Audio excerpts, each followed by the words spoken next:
Kaya itu bukan tujuan. Kaya itu merupakan bagian yang perlu diikhtiarkan. Betul, bagian yang perlu diikhtiarkan.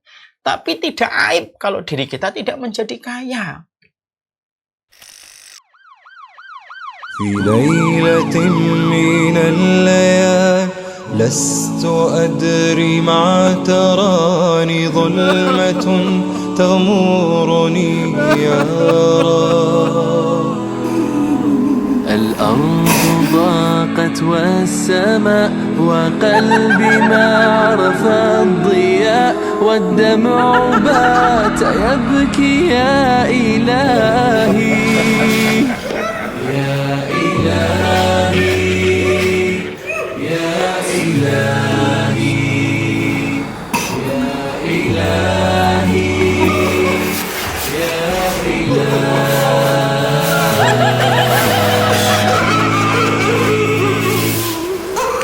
عصيت والذنب كبير وإني في حزني أسير مقيد بذنبي يا رب. فهل أستحق يا إلهي العفو مجرما مقر بالذنوب يا إلهي يا إلهي يا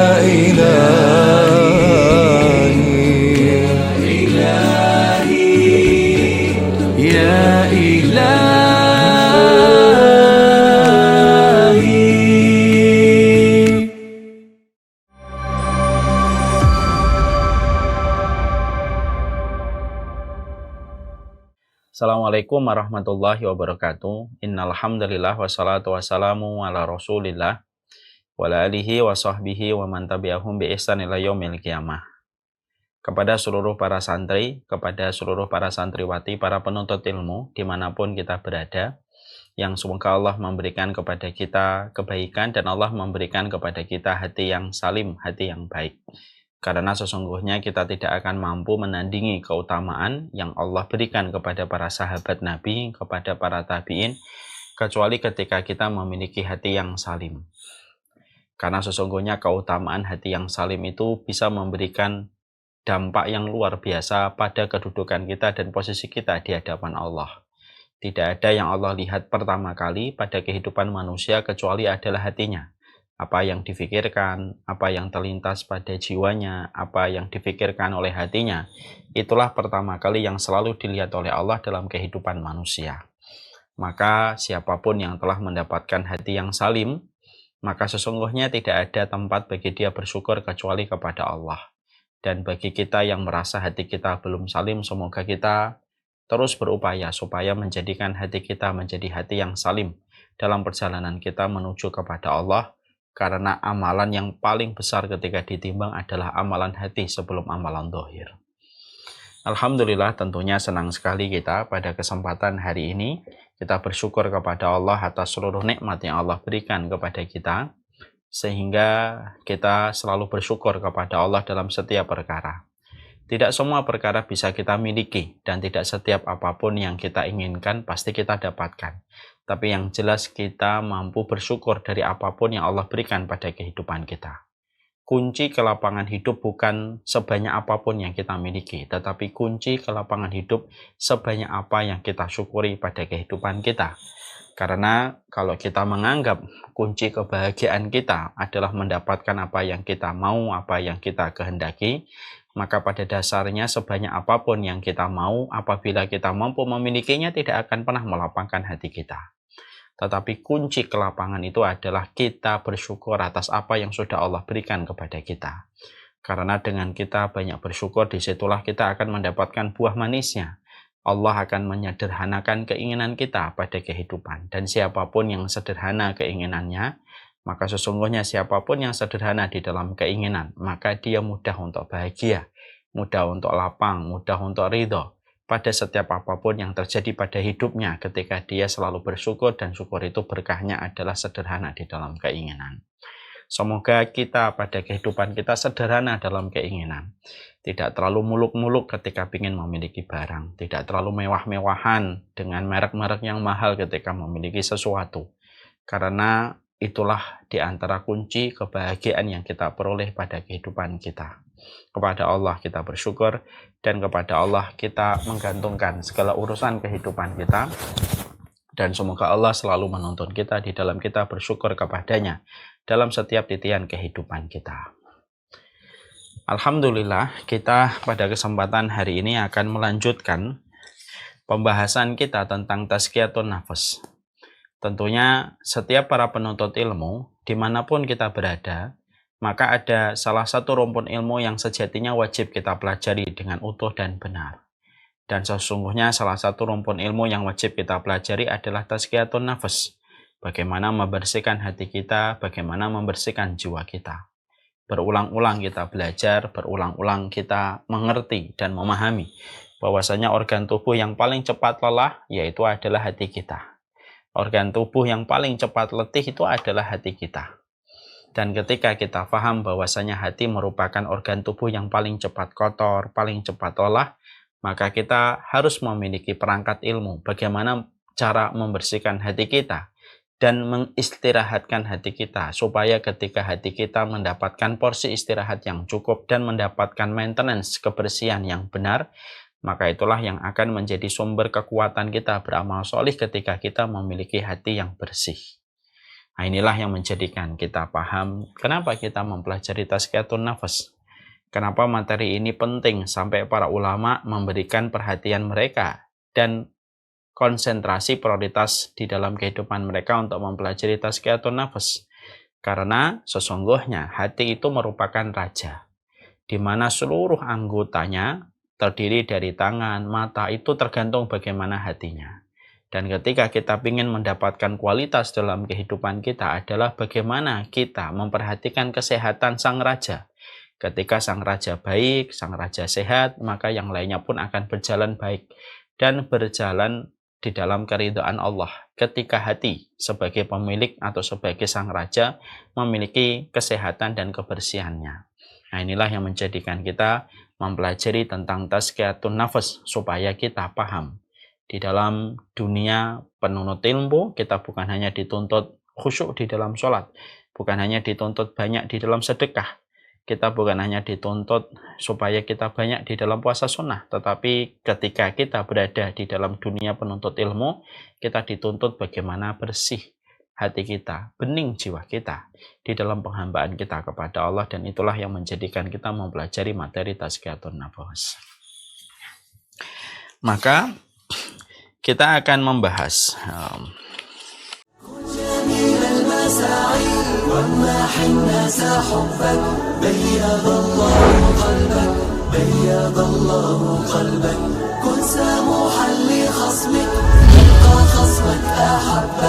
بيض الله قلبك بيض الله قلبك.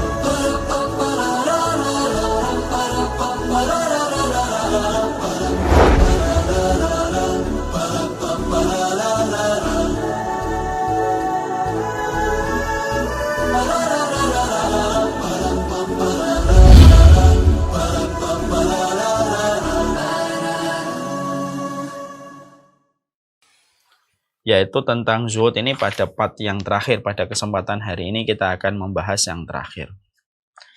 Kita pada pembahasan ini akan membahas ada 2 titik poin yang akan menjadi pembahasan kita.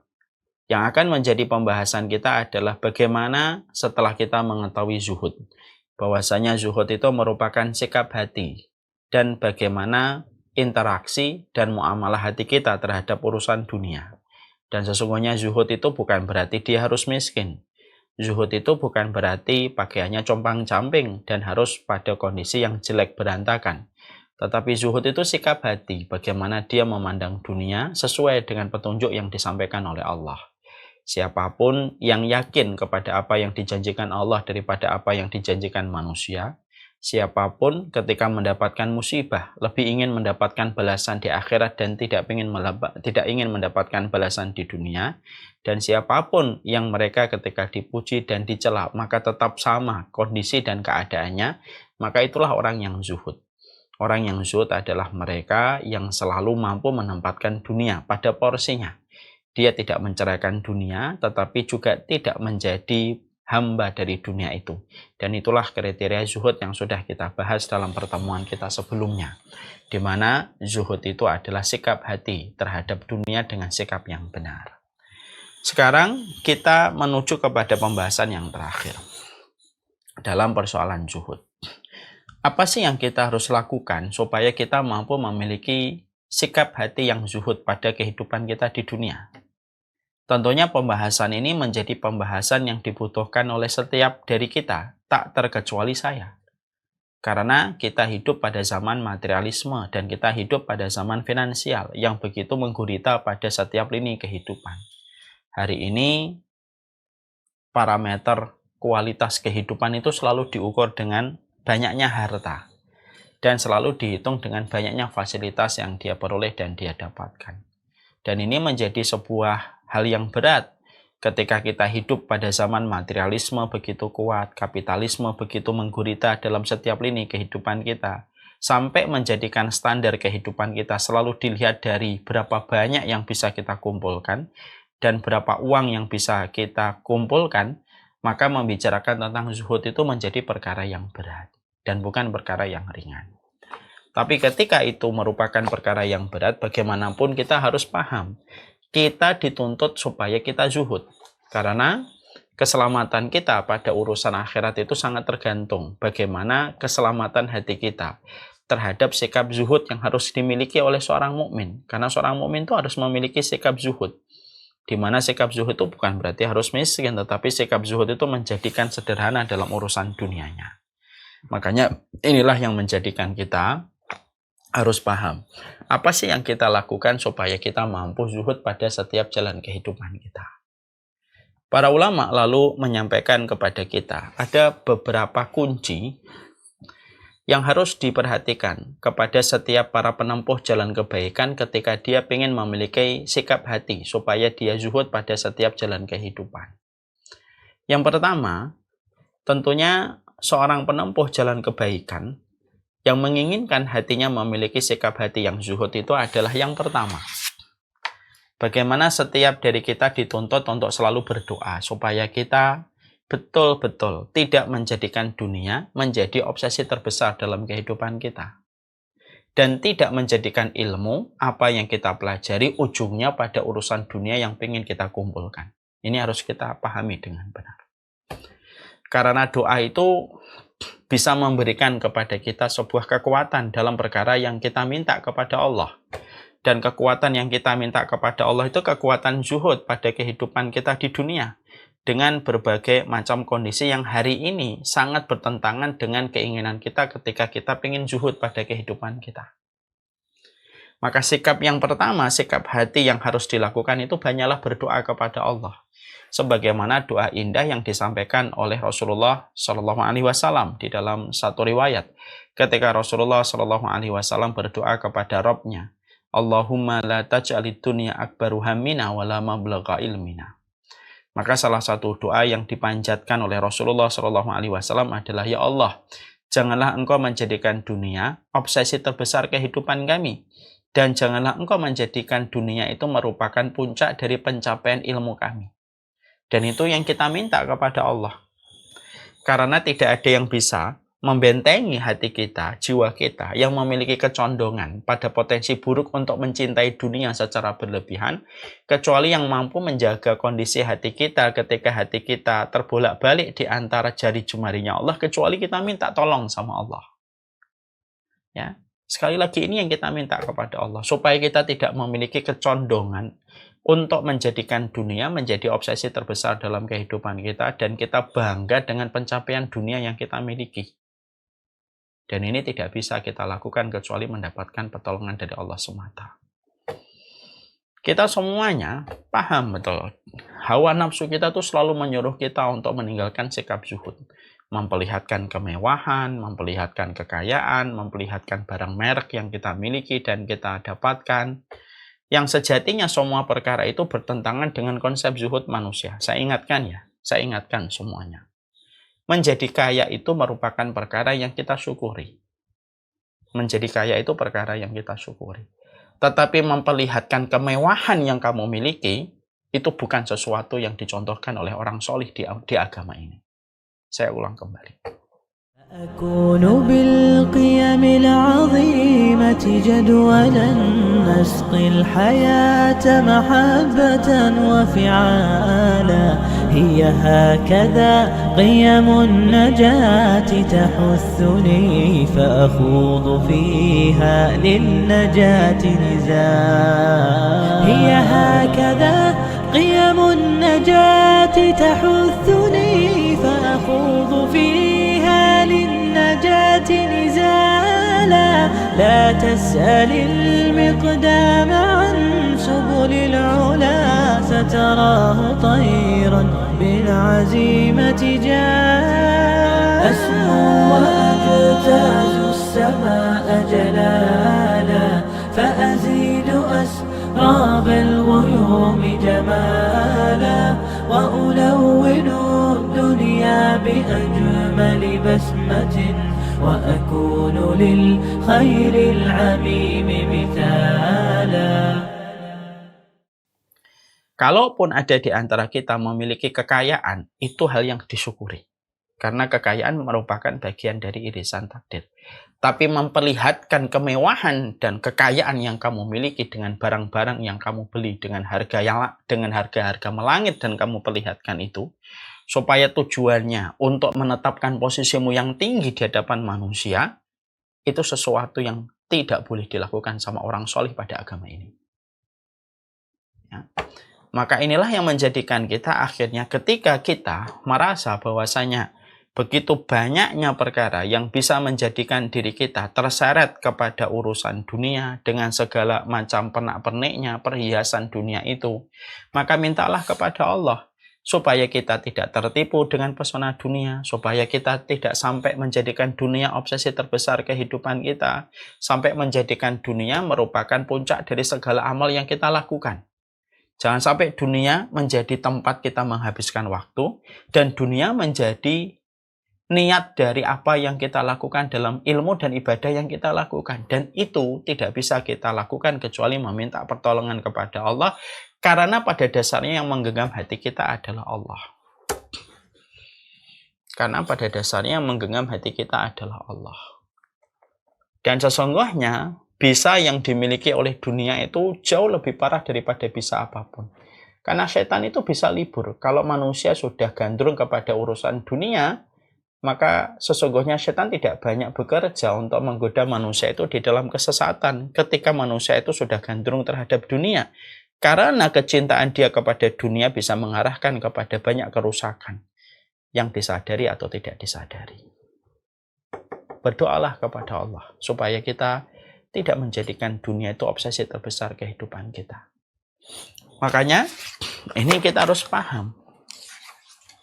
Makanya kalau kemudian kita memahami bahwasanya orang yang tidak menjadikan dunia obsesi terbesarnya dalam kehidupan itu bukan harus miskin, nggak bisa jadi dia kaya, tetapi dia menempatkan kekayaan yang dia miliki bukan menjadi obsesi besar pada hidupnya.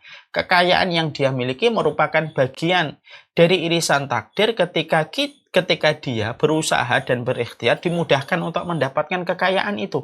Tapi dengan datangnya kekayaan itu tidak menjadikan dia merasa sombong dan tidak pernah menjadikan merasa tinggi ketika memiliki puncak dari harta yang dia dapatkan. Ya. Makanya Hasan al-Basri itu pernah berkata, aku sempat bertemu dengan beberapa kaum dan kelompok. Mereka tidak pernah bersuka cita dengan melimpahnya dunia. Dan mereka pun tidak pernah berduka dengan kehilangan dunia. Ya. Di mata mereka kekayaan itu sebagaimana tanah yang tidak terlalu diprioritaskan. Mereka dapat tidak menjadi sombong dan tidak terlalu bersuka cita. Ketika hilang pun mereka tidak berduka. Dan itu kita tidak bisa peroleh kecuali dengan berdoa dan berdoa. Supaya kita tidak tersengat oleh bisanya dunia sampai menjadikan dunia itu puncak obsesi dalam kehidupan manusia. Kadang-kadang dunia itu menjadi obsesi. Belajar lama, ujungnya nyari dunia. Beramal ini, itu, ujungnya juga dunia. Dan itu apabila sudah terjadi, terkadang manusia tidak mampu untuk merasakannya bahwasanya dia sudah mengarah kepada sebuah kerusakan besar pada kehidupan. Karena kata Rasulullah di dalam satu riwayat yang sahih, hubbud dunya ra'su kulli khati'atin. Cinta kepada dunia itu pangkal dari semua kerusakan dan tidak ada yang mampu menangkal kita dari perkara itu kecuali Allah. Ketika kita berdoa kepadanya supaya hati kita tidak dicondongkan kepada dunia. Orang kalau sudah tidak dicondongkan kepada dunia, kalaupun dia kaya, maka dia tetap bersahaja dan tidak perlu dia memperlihatkan kekayaan dan kemewahan yang dia miliki. Ya. Tidak perlu dia harus untuk menegaskan posisi dia yang tinggi di hadapan manusia, juga tidak perlu. Dia tidak perlu barang-barang branded hanya untuk menegaskan dirinya kaya. Ada orang yang terkadang ingin menegaskan posisi dirinya bahwasanya dia kaya dengan barang-barang branded. Apapun alasannya, saya sampaikan ini. Mau ini ustadz atau enggak ustadz, mau guru atau enggak guru. Memiliki kekayaan itu merupakan sesuatu yang disyukuri. Tetapi memperlihatkan kemewahan dari apa yang kita miliki di depan orang, itu bukan sikap orang-orang solih di agama kita. Dan ini harus selalu kita mengerti. Mintalah doa kepada Allah supaya kita senantiasa diberikan oleh Allah kemampuan untuk tahu kapan border harus berhenti dari sebuah tarikan dunia. Dan tidak menjadikan dunia obsesi terbesar kita, menghabiskan waktu kita. Tidak menjadikan dunia menjadi sebab kita meninggalkan kelalaian kita kepada keluarga, meninggalkan kewajiban kita kepada agama. Dan tidak menjadikan dunia menjadi puncak dari pencapaian ilmu dan ibadah yang kita lakukan. Dan hanya Allah yang bisa menolong kita untuk bisa memperoleh sikap hati yang seindah itu. Hanya Allah yang mampu memberikan pertolongan untuk kita supaya memiliki sikap hati seindah itu. Makanya kita sering sekali kagum kan kalau ada orang kaya yang mereka bersahaja di dalam kekayaan, menjadikan orang semakin kagum. Bersahaja di dalam kekayaan, banyak manfaat yang dia sebarkan. Tidak perlu bagi dia memilih barang-barang mahal untuk memperlihatkan kekayaannya. Makanya sering sekali kita mendapati tulisan-tulisan di sosial media, orang-orang kaya dunia itu tidak perlu membeli barang-barang yang mahal dan bermerek. Kenapa mereka tidak pernah membeli barang-barang bermerek yang mahal? Karena mereka tahu bahwasanya tidak perlu memperlihatkan kekayaan. Jangan memperlihatkan kekayaan dengan apa yang kita mampu beli. Ini sekali lagi, dengan apa yang kita mampu beli, tidak usah diperlihatkan. Kalaupun engkau menjadi kaya, syukuri. Tetapi jangan sampai kita melewati batasan yang ada. Dan itu dengan kita berdoa kepada Allah. Mintalah kepada Allah sikap hati yang bersahaja di dalam urusan dunia. Supaya sekali lagi dunia tidak menjadi puncak pencapaian dari apa yang kita inginkan.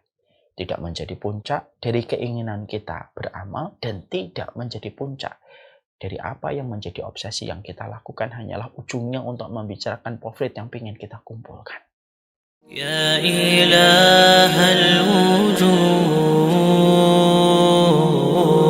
qad sa'imtul. Jauhkanlah orang ini dari neraka ya Allah. Ketika pandangan, maka sesungguhnya Al-Quran itu memetakan orang-orang yang mereka tidak pernah ingat. Mereka rela terstruktur, terevaluasi di dalam proses mereka belajar macam peristiwa. Yang mana peristiwa itu satin orang. Maka kelak pada kehidupan di akhirat, mereka nanti lapor dosa kemudian mulai dilakukan. Maka ketika hisab itu sudah mulai dijalankan, tapi mereka tidak jahat, mereka tidak mendolimi. Tidak ada orang yang kebingungan dalam kehidupan di akhirat, kecuali kebingungan tidak pernah punya istri dan Allah tidak punya anak. Allah nanya kepada orang Nasr, yang satunya tidak mau masuk lagi ke lubang itu, semacam itu. Ketika sudah bicara tentang bagaimana apinya, itu berisi di dalamnya air Dan mereka menyangka bahwasanya mereka akan diberikan kesegaran sejenak. فحملت الهدى صادقا في المدى. Kalau kita tidak berdoa dengan doa ini, kita akan kelelahan. Kita lelah kita. Kenapa Ustadz bisa mengatakan kita lelah? Iya, lelah. Pasti letih. Kalau orang tidak berdoa supaya mereka mampu diberikan border, pembatas antara dirinya dengan kecintaan kepada dunia secara berlebihan, itu akan lelah. Dia akan letih. Ngikutin terus apa yang dimau dan apa yang dihasilkan oleh dunia. Dunia itu panen setiap perkara, setiap harinya panen. Yang kita kalau tidak diberikan sikap hati yang zuhud pada urusan dunia, kita selalu dituntut untuk memetik setiap apa yang dipanen oleh dunia. Dan kita akan kelelahan ngikutin terus kemauan dunia dengan apa yang harus kita ambil. Dan itulah yang kita khawatirkan. Kenapa zuhud itu menjadi salah satu sikapnya seorang mukmin kepada Allah? Karena zuhud itu Allah ajarkan kepada kita lewat lisan Rasulullah di dalam kehidupan kita. Pada dasarnya zuhud itu obat dari sebuah penyakit yang ditawarkan oleh kalangan kapitalisme. Sebuah penyakit yang ditawarkan oleh kalangan materialisme. Yang terus menjadikan kalangan kapitalisme itu memunculkan banyak perkara supaya kita ngikutin terus apa yang dimunculkan oleh kalangan kapitalisme dan materialisme. Yang membuat lelah, membuat keletihan, tidak pernah ada kata cukup, tidak ada pernah kata selesai. Dimunculkan barang dengan harga yang tidak masuk akal. Lalu kita dipaksa untuk membeli hanya untuk mendapatkan sebuah positioning dengan barang yang kita miliki. Ketika kita mendapatkan barang itu merupakan barang bermerek. Tidak ada selesainya. Islam datang menjadi obat dari gejala orang Romawi dan Persia yang saat itu tenggelam dengan urusan finansial dan materialisme. Zuhud itu merupakan obat dari getirnya sebuah kehidupan tidak ideal yang ditawarkan oleh kalangan materialisme dan kapitalisme. Makanya mintalah kepada Allah doa. Allahumma la taj'alid dunya akbaru hammina. Ya Allah, janganlah engkau menjadikan dunia itu tujuan terbesar kehidupan kami. Dan janganlah engkau menjadikan dunia merupakan puncak pencapaian ilmu kami. Karena banyak orang itu belajar lama ujung-ujungnya itu hanya untuk dunia. Ada orang beramal ini, beramal itu, ngumpulkan ini, ngumpulkan itu, bantu ini, bantu itu. Ujungnya untuk dunia. Ujungnya untuk dunia. Sadar atau tidak sadar. Dan sejatinya itulah yang akan kita rasakan menjadi sebuah kerugian. Orang yang beramal dengan dunia, kalau boleh kita mengibaratkan sebagaimana orang yang mengumpulkan pasir di kantong tasnya. Dia kumpulkan pasir, dia kumpulkan pasir, dia kumpulkan pasir di tasnya. Lalu dia berjalan, dia merasa memiliki banyak bekal. Lalu ketika sampai di tempat tujuan, ketika masing-masing orang menurunkan tasnya, untuk bisa menikmati apa yang mereka bawa, maka orang yang mengumpulkan dunia itu sebagaimana orang yang meletakkan tasnya, ketika membuka tasnya, di situ cuma ada pasir. Di situ cuma ada pasir yang tidak bisa dimanfaatkan.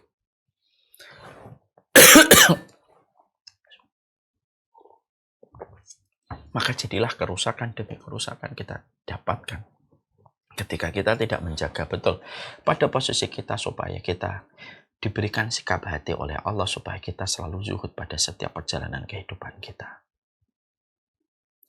Berdoa di waktu yang mustajab.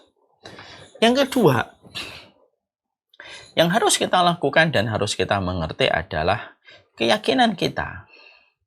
Bahwasanya kita mengasah keyakinan kita dan mengasah keyakinan ini harus dengan ilmu. Referensi yang kita baca dari orang-orang sholih terdahulu, dari kehidupan mereka menjalani kehidupan dunia harus dibaca. Ta'lim yang menyampaikan tentang bagaimana kehidupan di akhirat dan bagaimana sikap yang benar di dalam kita memaknai urusan dunia harus kita mengerti dengan benar. Jangan sampai ngikutin ta'lim itu ujungnya yang dibicarakan selalu duit aja. Ujungnya duit, ujungnya duit, ujungnya uang terus. Kalaupun memperbaiki diri juga ujung-ujungnya juga pengen supaya duit lagi, finansial lagi. Bukan itu. Yang kedua yang harus selalu kita bangun dan selalu harus kita kerjakan di dalam upaya kita untuk mendapatkan sikap hati yang zuhud itu apa? Memperbanyak referensi dari kisah-kisah orang yang solih di dalam bagaimana di dalam upaya mereka membangun konsep kehidupan mereka ketika mereka berinteraksi dengan dunia. Sikap hati apa yang mereka lakukan, apa yang mereka narasikan pada kehidupan mereka ketika berinteraksi kepada dunia harus kita baca untuk mengasah keyakinan kita.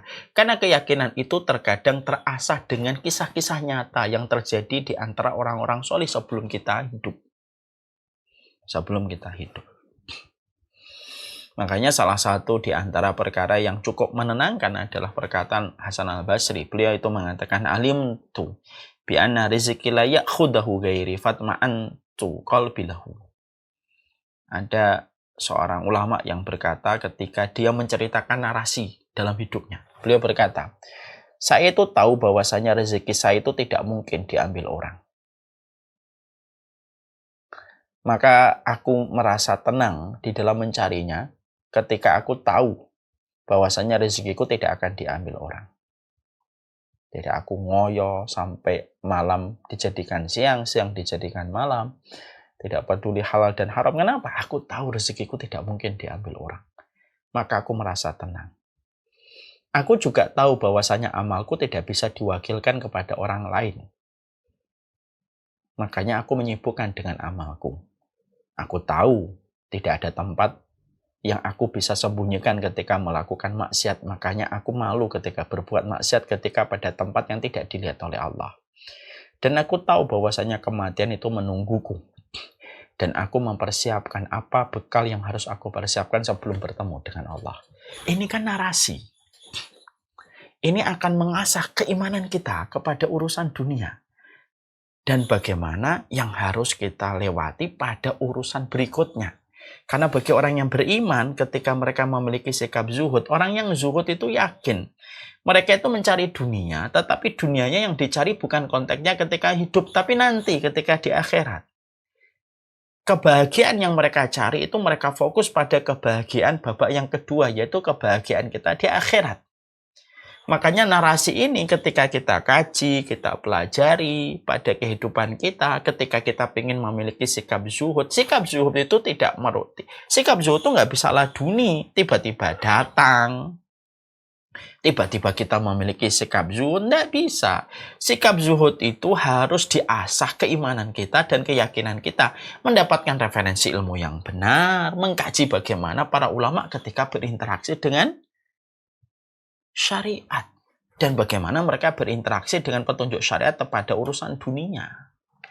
Jangan sampai akhirnya apa? Kita ngaji, ujung-ujungnya ngaji itu selalu membahas tentang bagaimana kita menjadi kaya.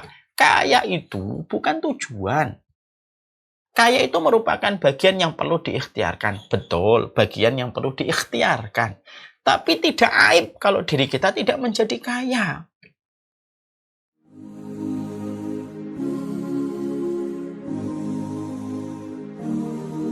بين الرجاء والخوف قلبي طائر ومن اليقين النور بيض جوانحي فوق السحاب يطير حرا مدركا نسمو كماله للكون وجه آخر نحيا أنا صنعة أوجدتها يا باري وملكت فيها معصم الإيمان للحق والعدل التواصي بالجمال عبادة حسن التأمل بالإله وصال كالجمال يرى ويقلب نبعه كالقرب حين دعاء تداعب طفلها وتضمه أملا كما حاجاتنا منا إليك نريد يا الله وضعت لغات الكون تنشر قيمة للحب للإسعاد للتغيير. يا رب قربنا وباركنا لنعمل صالحا في يدي رسالة التغيير. وضعت لغات الكون تنشر قيمة للحب للسعاد للتغيير. يا رب قربنا وباركنا لنعمل صالحا في يدي رسالة التغيير.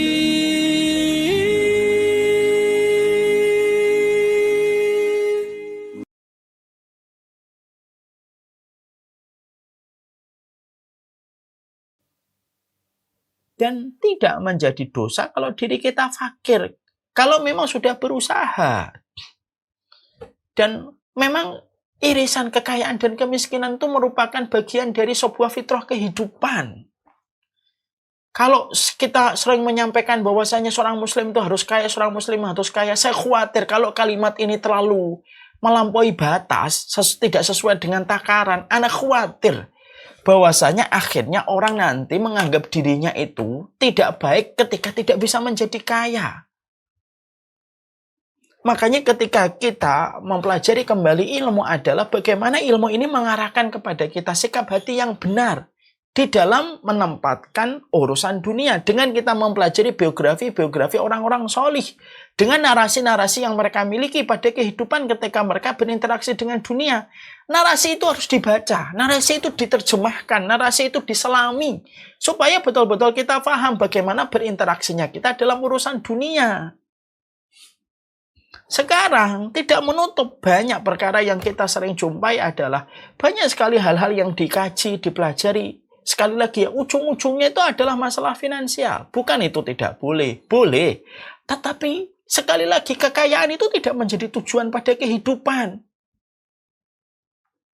Menjadi kaya itu tidak menjadi tujuan. Karena sesungguhnya sesuatu yang kaya itu berarti sesuatu yang manis. Dan apabila sudah berlebihan manis itu kalau sebagaimana gula yang terlalu banyak masuk dalam tubuh kita. Kadang-kadang semacam itu. Makanya yang harus kita lakukan adalah bagaimana ketika kita pengen zuhud, dibangun terus narasinya. Narasi keimanan yang dimiliki sama orang-orang soleh kita terdahulu. Orang-orang soleh dulu tuh gimana sih narasi mereka? Kok mereka itu memiliki narasi-narasi indah pada kehidupan mereka? Itu yang kita ambil. Bukan narasi yang diambil sama orang hari ini. Karena narasi yang diambil dari orang hari ini mereka belum tentu selamat dan belum tentu benar. Narasi yang harus kita miliki dan narasi yang harus kita bangun adalah narasinya orang solih terdahulu. Dan narasi orang solih itu tidak pernah mengatakan bahwasanya kita wajib kaya. Nggak ada. Untuk bisa menjadi kaya supaya bisa membantu, boleh. Tapi apakah setiap orang nanti akan ditakdirkan oleh kaya untuk bisa membantu orang? Belum tentu.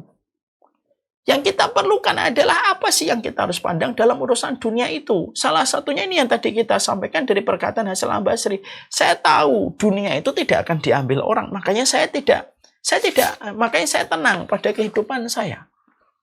Sebagaimana kita menjumpai ada perkataan yang kemarin kita bahas itu. Ada perkataan dari seorang ulama yang mengatakan bagaimana saya takut menjadi miskin gitu. Bagaimana saya takut menjadi miskin kalau saya merupakan hamba dari Zat yang Maha Kaya.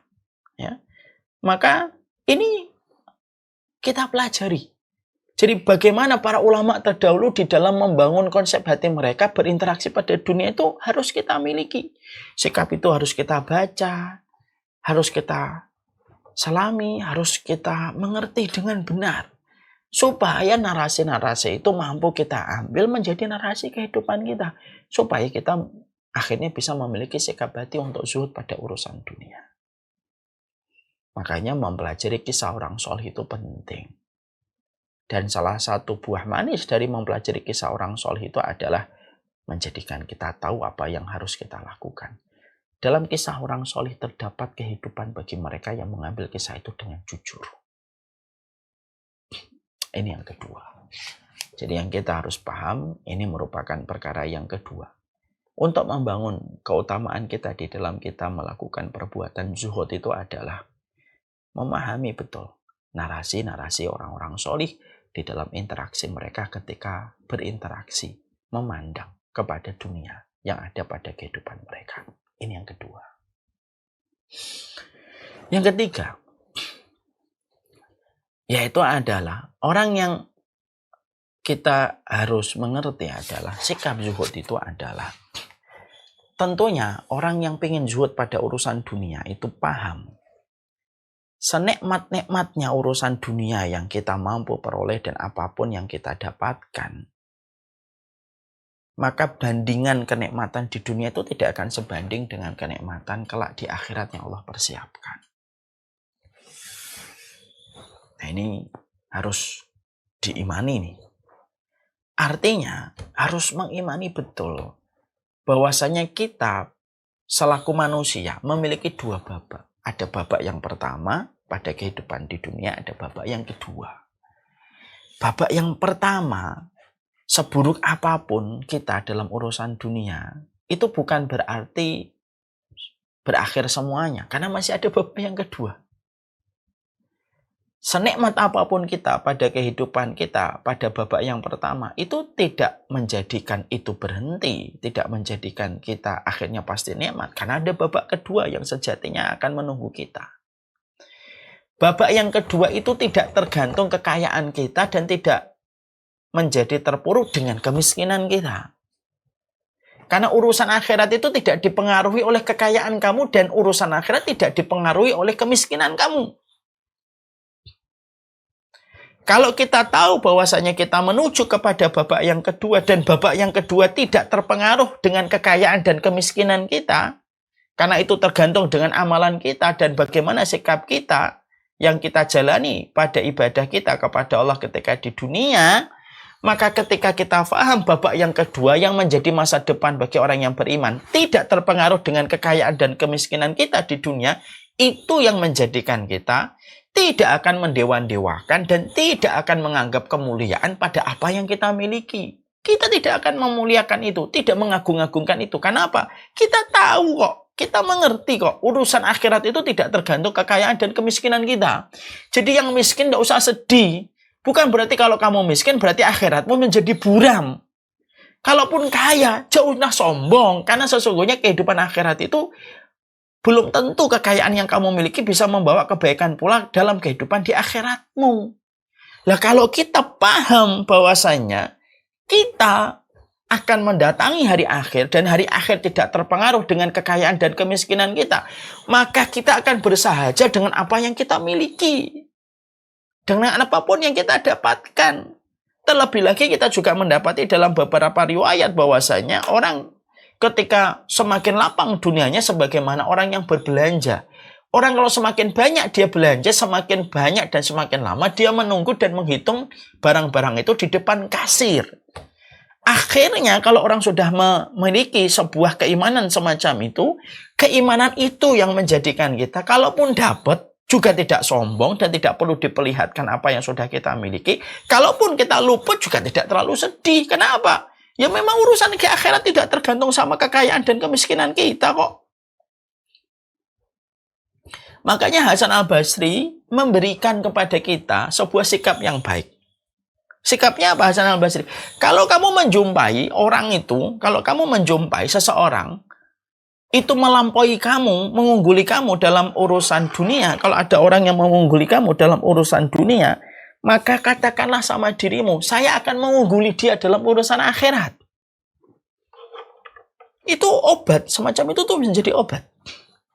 Karena sikap untuk sembuh dari dunia dengan segala rasa manisnya yang melenakan dan melalaikan itu apa? Harus paham bahwasanya pada dasarnya kita ini memiliki dua babak. Babak yang pertama sebentar, babak yang kedua itulah sejatinya kehidupan kita.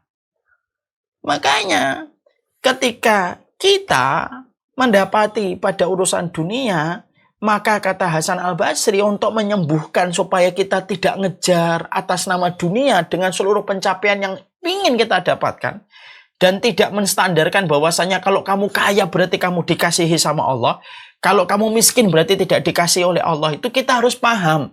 Akhiratmu itu tidak tergantung kekayaan dan kemiskinanmu. في ليلة من الليالي لست أدري ما تراني ظلمة تغمرني يا رب الأرض ضاقت والسماء وقلبي ما عرف الضياء والدمع بات يبكي يا إلهي يا إلهي يا إلهي يا إلهي يا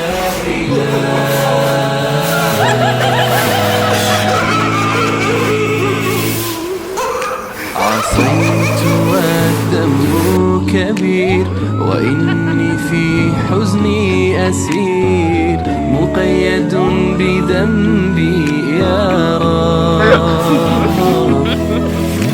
فهل أستحق يا إلهي العفو مجرما مقر بالذنوب يا إلهي يا إلهي يا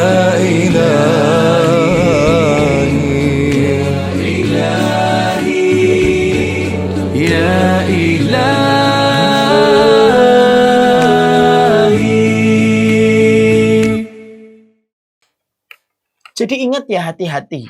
Orang yang dikasih dunia itu bukan berarti dia dikasihi oleh Allah. Dan orang yang dikasih kemiskinan bukan berarti dia banyak dosa. Ada orang yang terkadang dikayakan oleh Allah itu apa? Karena dia menjadikan semuanya untuk dunia. Ibadahnya untuk dunia, amal solehnya untuk dunia. Sampai akhirnya Allah berikan kepadanya dunia sesuai dengan niat yang dia miliki. Tapi di akhiratnya dia tidak membawa apapun kecuali tanah. Karena balasan dari apa yang diharapkan sudah diberikan oleh Allah kepadanya dengan mendapatkan dunia sesuai dengan niat yang dia miliki. Oleh karenanya, karena kita paham urusan akhirat kita tidak sama sekali terpengaruh dengan kekayaan dan kemiskinan kita, ya sudah. Jadi akhirnya kita ini kan tenang, bersahaja. Kita ketika meninggal dunia, kita membawa bekal yang sama, yaitu adalah kain kafan dan 2x1. Beda, ada kultur agama yang lain tuh kalau meninggal membawa seluruh kekayaan yang dia miliki, lalu dikubur bersama dengan dia ketika dikubur. Agama kita nggak gitu. Agama kita tidak sama sekali. Urusan akhirat itu terpengaruh dengan kekayaan dan kemiskinan kita. Makanya itulah yang menjadikan akhirnya kita paham.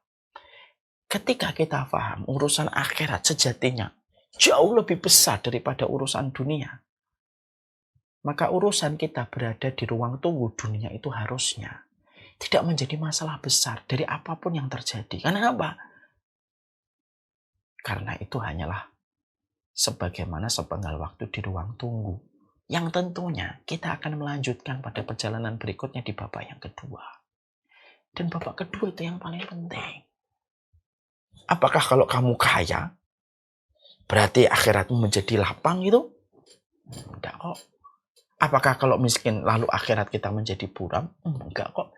Bukankah surga itu diisi sebagian besar dari penduduk surga itu fuqara dan masakin, kata Rasulullah? Lalu apa yang menjadikan kita langsung terobsesi untuk terus kaya dan kaya, lalu memandang aib pada kemiskinan? Saya tuh suka geli gitu kalau ada orang mengatakan sebab kemunduran kaum muslimin itu karena mereka miskin-miskin. Kata siapa? Kemiskinan itu sebab dari kemunduran. Para sahabat itu miskin, sebagian dari mereka. Tapi peradaban itu mulia di tangan mereka. Karena mereka menempatkan urusan dunia itu bukan menjadi puncak penilaian mereka pada kehidupan. Bukan berarti kita tidak boleh kaya. Kan saya sudah sering mengatakan berulang-ulang. Menjadi kaya itu boleh. Tapi menjadikan hidup kita tujuannya kaya itu yang nggak boleh. Makanya akhirnya Rasulullah itu kalau menghibur orang dalam urusan dunia, kalau dia nggak dapat, caranya gampang kok. Rasulullah mengatakan, kalau kamu idza ra'aita syai'an yu'jibuka, kalau kamu melihat ada orang dengan pencapaian dunianya yang banyak, kata Rasulullah SAW, kamu mendapatkan orang mendapatkan pencapaian dunianya. Kata Nabi SAW apa? Kata Nabi itu, beliau berkata, kalau kamu melihat ada sesuatu yang mengagumkan dari apa yang kamu lihat dari teman kamu, dia memiliki ini, memiliki itu, maka katakanlah bahwasanya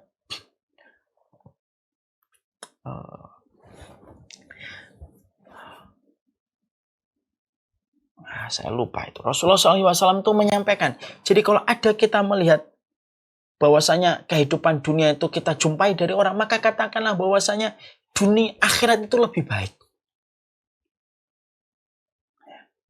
Akhirat itu sejatinya lebih baik dari apa yang kita temukan, dari apa yang kita lihat dari teman ataupun pencapaian dari harta orang-orang yang ada di sekitar kita.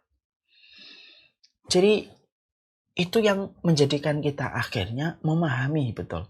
Yang ketiga, cara untuk menjadikan sikap hati kita supaya kita mampu sedikit demi sedikit untuk zuhud itu adalah mengimani kehidupan akhirat itulah kehidupan sejatinya masa depan kita. Dan kehidupan akhirat itu tidak terpengaruh dengan kekayaan dan kemiskinan kita.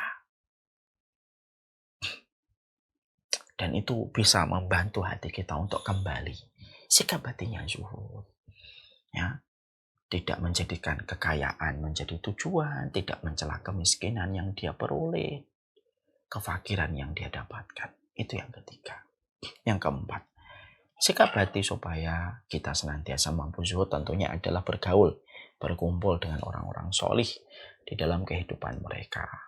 Bagaimana kita berinteraksi dengan mereka, bersahabat dengan orang-orang solih pada kehidupan mereka, itu bisa membantu kita supaya kita lebih mudah untuk mampu menjaga hati kita supaya sikap hati kita menjadi sederhana di dalam kehidupan yang kita jalani ketika kita bermuamalah dan ketika kita berinteraksi dengan orang-orang solih, yang tentunya kebersamaan dengan orang solih itu membersihkan hati kita dan cara kita memandang sesuatu pada kehidupan.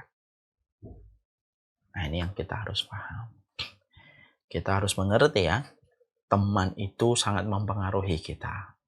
Kalau kita berkumpul sama orang yang selalu bicara dunia terus tanpa peduli tentang dunia yang dia miliki apakah halal ataukah haram, lama-lama pembicaraan tentang dunia mulai merambah pada hati kita dan kita akhirnya dicondongkan dengan urusan dunia. Dan itu akan menjadi masalah bertumpuk-tumpuk dan akhirnya menjadi sebuah kerugian ketika kita salah mengambil circle yang harusnya menjadi pertemanan kita. Makanya para ulama memberikan kaidah nomor 4, kalau kita pengen supaya kita zuhud, sikap hati kita zuhud dalam urusan dunia, maka yang harus selalu kita miliki pada sikap hati supaya kita mampu zuhud itu apa? Berkumpullah engkau sama mereka yang zuhud, sama mereka yang menganggap urusan dunia itu sekedarnya. Maka berkumpulnya kita dengan mereka menjadikan kita semakin sederhana di dalam memandang kehidupan. Ikhtiar tetap dilakukan, usaha menjemput rezeki tetap dikerjakan, tapi cara memandangnya itu tetap sederhana. Cara memandang dunia sederhana itu tidak harus menafikan ikhtiar. Ikhtiar tetap dikerjakan, usaha tetap dilakukan. Tetapi kesederhanaan memandang dunia itu tidak bisa kita peroleh kecuali kita memiliki circle yang mendukung kita untuk memiliki cara pandang yang semacam itu. Nah, inilah perkara yang disampaikan oleh para ulama. Bagaimana kita supaya kita mampu memperoleh sikap zuhud pada kehidupan kita. Berdoalah kepada Allah. Allahumma la taj'alid dunya akbaru hammina wa la mablagha ilmina. Yang kedua, mempelajari narasi orang-orang solih yang mereka miliki ketika memandang urusan dunia. Ya. Yang ketiga, bagaimana ketika kita mengimani bahwasanya kehidupan akhirat itu tidak terpengaruh dengan kekayaan dan kemiskinan kita. Dan keempat adalah bagaimana kita bersosialisasi dan mencari sebuah ring yang betul-betul mampu mendukung komitmen kita supaya kita bersahaja pada urusan kita memandang dunia. Itulah 4 perkara yang sejatinya disampaikan oleh para ulama. Nah, semoga kita termasuk orang yang zuhud. Kalau ada di antara kalian orang yang kaya raya, semoga menjadi orang kaya raya yang zuhud. Bukan sombong, bukan dengan kekayaan dan kemewahan yang diperlihatkan. Kalaupun kita ditakdirkan oleh Allah miskin, tidak akan menjadi hina dan aib diri kita ketika menjadi miskin. Semoga Allah memberkahi hati kita, dan semoga Allah memberikan sikap hati kita pada kehidupan kita yang zuhud ketika memandang urusan dunia.